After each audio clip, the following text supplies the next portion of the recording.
ધંબાવડ કરવાની શરૂઆત થઈ ગઈ છે હવે આપણે જો એટલા બધી ટિફિન ક્યાંથી આવે હાલો જાણીએ આપણે તો જય માતા મિત્રો હું સુવાજ હસન તમારું સ્વાગત છે આપણે 157ના દિવસના મિની બ્લોગમાં આપણે થઈ ગયા છે મસ્ત મજાના ત્યાર આ તો સાતમ હે ને એટલે ત્યાર થઈ ગયા અને એટલા બધી મસ્ત મજાના ટિફિન આવી ગયા શું કરવા કેમ કે જો કાલે આઠમ છે ને એટલે છે ને જમાડવાની છે છોકરીઓને કાલે એટલે એટલા બધી ટિફિન લેતા હોય કેમ કે એક એકને દેવાના છે આપણે અને પછી મમ્મી લેતા હોય માંગરોળથી લચ્છી આપણા આઈસ્ક્રીમ લચ્છી પણ ધબરી હતી ખાવા મજા આવી ગઈ આ મેં ઉપાડી લીધી ઠંડી ઠંડી એકદમ અને આ જો થોડાક એવું નોટિસ કર્યો હતો આપણા વારમાં થોડા લાંબા થઈ ગયા તો સોટી બને ને બોલી નહીં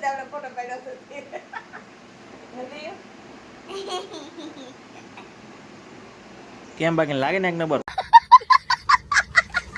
કોમેન્ટ તો કરો જ રાખ અને ભાઈ 4-5 વાગે અમે નીકળી ગયા સીધા નાની ઘરે જવા અને ભાઈ નાની ઘરે થોડીક બે ને પછી તાર પડી ગઈ હા જે દિયા થઈ ગઈ એટલે હું ને મમ્મી આવી ગયા સીધા આવીને બજારમાં બક્કાલું લેવા જાય એટલી બધી કાલે કેમ કે જમાડવાની છે છોકરીઓ એટલે કંઈક કંઈક ખવડાવવું તો પડશે ને જબરદસ્ત અને ભાઈ આવી ગયા સીધા આપણી ઘરે ને જો આપણે લેતા હોય મસ્ત મજાની વેફર એક તો જો આપણી ક્રીમ ઓની ને ભાઈ ને આ બધું જો સોડા લેતા હોય આપણે ત્યાંથી તો પી નાખ્યું આપણે નાસ્તો બસો કરી લઈએ થોડી વાર ભૂખ લાગી એક તો જબરી એક તો હાલો તો અત્યારે પહેલાં ફોલો કરી નાખો પહેલાં ને પછી તો જ વિડીયો આવશે ને રોજ તો આ વિડીયોને આપણે એડિટ કરી નાખીને આપણે ફરી મળીશું આપણે નવો વિડીયો સાથે નવી મોજ સાથે જય માતાજી.